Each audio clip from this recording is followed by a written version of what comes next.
اعوذ باللہ من الشیطان الرجیم بسم اللہ الرحمن الرحیم الحمدللہ رب العالمین وصلی اللہ علی محمد وآلہ طیبین الطاہرین المعصومین۔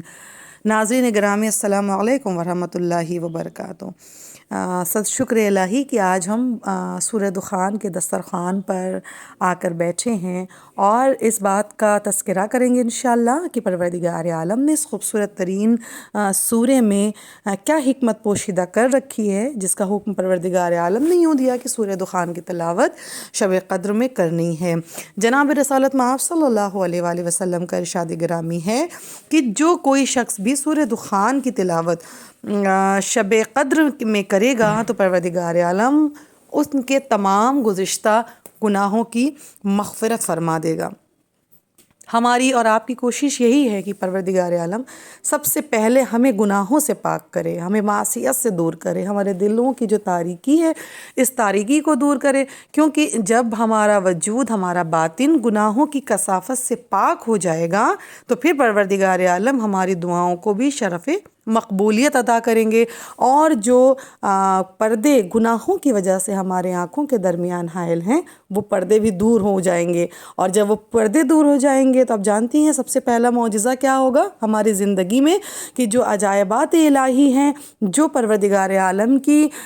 نشانیاں ہیں، ان سب کا جو ایک محور اور مرکز ہے اور ان کے سمجھنے کی جو صلاحیت ہے اسے پروردگار عالم ہمارے وجود میں بیدار کر دے گا۔ رسول خدا صلی اللہ علیہ وآلہ وسلم سے ایک اور حدیث اس خوبصورت ترین سورہ دخان کے سلسلے میں ہمیں کچھ یوں ملتی ہے کہ جو کوئی سورہ دخان کی تلاوت کرے گا تو پروردگار عالم ہر حرف کے بدلے، اب دیکھیے کتنی بڑی فضیلت، ہر حرف کے بدلے ایک غلام آزاد کرنے کا ثواب عطا کرے گا۔ 59 آیات پر مشتمل یہ سورہ ہے، اور ہر آیت میں کتنے فقرے ہیں، کتنے لفظ ہیں، اور ہر حرف کے بدلے، یعنی ہم اسے کاؤنٹ نہیں کر سکتے۔ کاؤنٹ کریں تو اللہ کی طرف سے جو چیزیں ہمیں عطا کی جائیں گی، بلیسنگس اللہ کی، نعمتیں پروردگار عالم کی، وہ واقعاً اتنی زیادہ ہوں گی کہ ہمارا وجود ان کے بار سے یا ان کی عطا سے سرشار ہو جائے گا انشاءاللہ۔ ایک لفظ کے بدلے 1,00,000 غلام آزاد ہو رہے ہیں، اور کون سی رات میں ہم اس کی تلاوت کر رہے ہیں؟ شب قدر میں۔ یہی وجہ ہے کہ اللہ نے شب قدر میں سورہ کی تلاوت کا حکم دیا ہے۔ ایک غلام آزاد کرنا اپنے آپ میں ایک بہت بڑی بات اور بہت عبادت ہے، اور ہم اکثر دیکھتے ہیں کہ جو ہمارے زندگی میں رموز اسلام ہیں، جو شریعت اسلامی ہیں یا جو ارکان دین ہیں، ان میں کئی جگہ اس بات کا تذکرہ ہمیں ملتا ہے کہ یہ کام کریے تو اس کے بدلے آپ نے ایک غلام آزاد کرایا۔ تو ایک لفظ کے بدلے، ایک لفظ، ایک حرف کے بدلے سورہ دخان کی تلاوت جو شب قدر میں کرے گا تو ایک غلام آزاد کرانے کے برابر ہے، اور وہ شب خود 1000 مہینوں سے، 1000 راتوں سے بہتر ہے۔ جب 1000 راتوں کے برابر ہے اور 1000 راتوں سے بہتر ہے تو آپ خود کاؤنٹ کیجئے کہ کتنا ایک لفظ کے بدلے پھر ہمیں پروردگار عالم کی جزا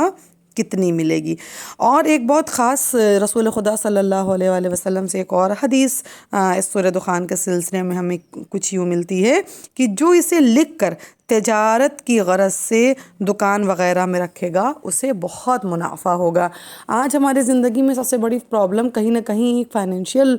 جو ڈسپیوٹس ہیں وہ بھی بہت ایک اہمیت کے حامل ہیں کہ ہمیں اس طرف بھی دھیان دینا ہے کہ کس طرح اپنی فائنینشیل اسٹیٹس کو ہم درست کریں، ہے نا، کیونکہ اسلام نے حلال روزی کمانے کا حکم دیا ہے، حرام روزی سے منع کیا ہے۔ لہٰذا خیر و برکت میں اسی لیے پروردگار عالم نے حکم دیا کہ اگر آپ کے پاس، اب تو لوگ اسے لکھ نہیں پاتے، تو آپ فوٹو اسٹیٹ کروا کر کے ان دعاؤں کو اپنے پاس محفوظ رکھیے تاکہ مکان بھی آپ کا خیر و برکت کے ساتھ رہے، جو کاروبار آپ کر رہے ہیں اس کاروبار میں بھی آپ کو انشاءاللہ منافع حاصل ہو۔ ایک اور سورہ دخان کے سلسلے میں بہت پیاری سی حدیث ہے، اور مجھے اس وقت یاد نہیں آ رہی کس امام سے ہے، لیکن بہرحال قول ائمہ طاہرین میں سے ہے، اور وہ یہ ہے کہ پروردگار عالم نے فرمایا کہ جنت میں جسے گھر چاہیے، جسے بیت چاہیے جنت میں، ہاں، اس کو چاہیے کہ شب قدر میں اس سورہ دخان کی تلاوت کریں انشاءاللہ۔ ہم سب کی آرزو ہے، ہم اپنا گھر جو دنیا میں موجود ہے نا، ہم اسے کتنا آرائش کرتے ہیں، کتنا زیبائش کرتے ہیں، اس گھر کی کوشش کرتے ہیں کہیں گندگی نہ ہو پائے، اسے ڈسٹ کرتے ہیں، اور جس حتی الامکان کوشش کرتے ہیں کہ ہم اسے سجائیں، اسے سنواریں۔ یہ بیڈ روم ایسا ہونا چاہیے، کچن ایسا ہونا چاہیے، ہال ایسا ہونا چاہیے۔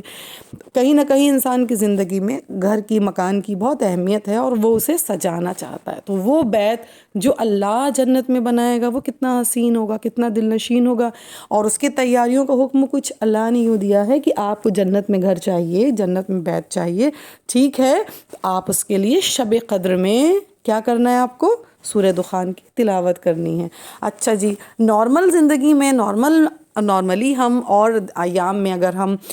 پڑھتے ہیں، تلاوت کرتے ہیں، تو ایک بیت تو بنے گا کیونکہ پروردگار عالم نے حکم دیا ہے۔ لیکن اب جب شب قدر میں ہم اس کی تلاوت کر رہے ہیں تو کتنے گھر بنیں گے انشاءاللہ ہمارے، اور آپ سب کے پروردگار عالم 1000 گھر بنائے گا۔ تو اس لیے حکم دیا گیا کہ جنت میں سب کو گھر چاہیے، آپ کو بھی چاہیے، مجھے بھی چاہیے، ہر ایک کو گھر چاہیے۔ لہٰذا جنت کیسی دل نشین ہو، کیسی خوبصورت ہو، یہ بھی ہم پر ڈیپینڈ کرتا ہے۔ لہٰذا پروردگار عالم نے کہا کہ جنت چاہیے، ٹھیک ہے، تو تمہیں میں ایک راستہ دے رہا ہوں۔